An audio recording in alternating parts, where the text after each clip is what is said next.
Well, you're gonna anyone videotape this.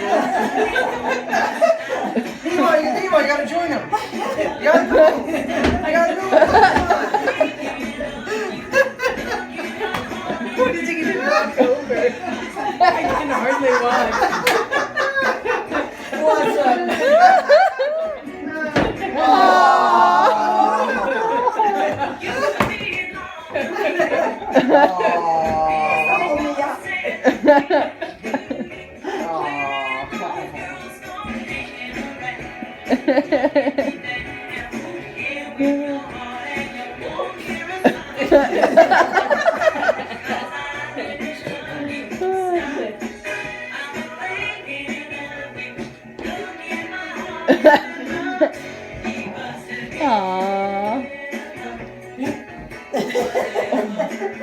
Smooth, right? You still got it. You still have it. Yeah.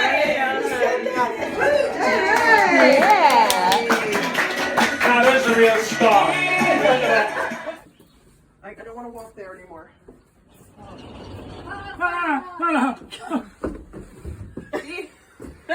My God. That's a short trip from Hawaii to here. Holy cow. Only 12 hours. Handle now. The other went out. I can't manage to. That's okay. You got one only, and you're 79 today. He's not kidding. Are you kidding? No, he's not kidding. Yeah. He's really bad. He's bad. Do it again. It wasn't even a trick handle. Only two.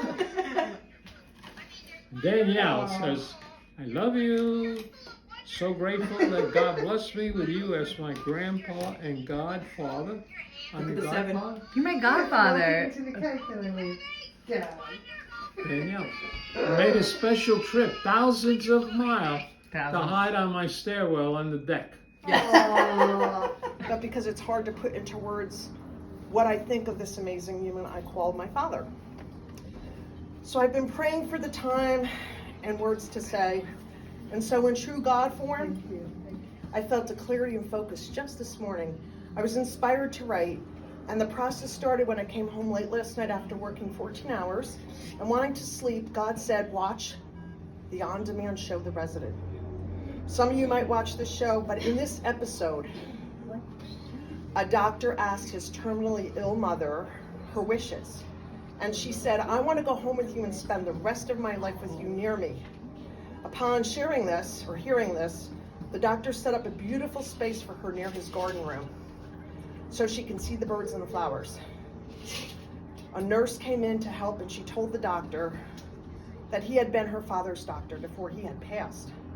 She told him that he had been there for her during her darkest moments, and now it was her turn to be there for his mother and him. And the doctor confided in her and said, I don't know how to help her.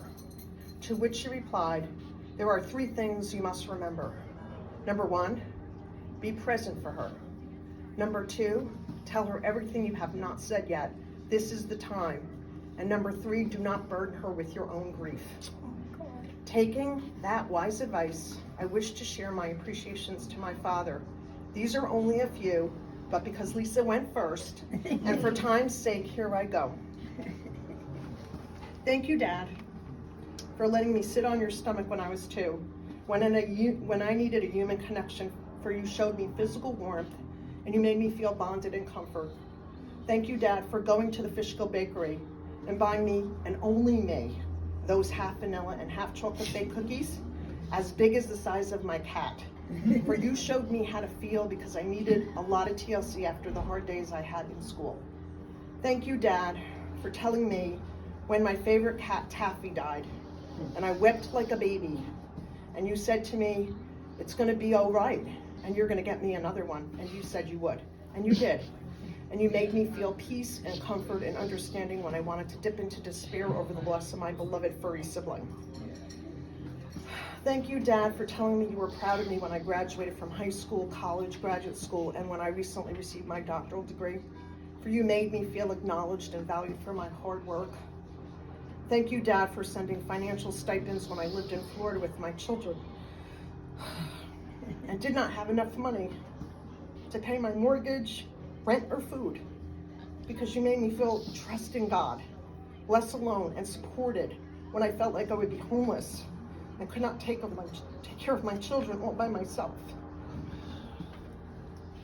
Thank you, Dad, for telling me to come back to New York after living in Florida, after raising children alone by myself for 10 years, and building a wing on your own home, for I felt deeply loved, supported, heard, hopeful when I was downtrodden and in despair. Thank you, Dad, for the gift of the multiple cars I received to get to work and to school, for you made me feel supported, heard, validated, hopeful when I was worried and discouraged. And thank you, Dad, for your financial kindness when I needed help to get homes for my family. For you made me feel supported, heard, valued, hopeful, and encouraged when I was worried and discouraged. Thank you, Dad, for being a second dad to all of my 3 children.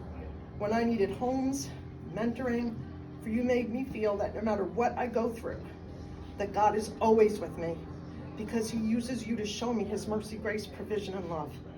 Thank you, Dad, for telling me that I work too much, because I do. And it is true. And for you made me question the priorities of life, that no matter what, family is always first.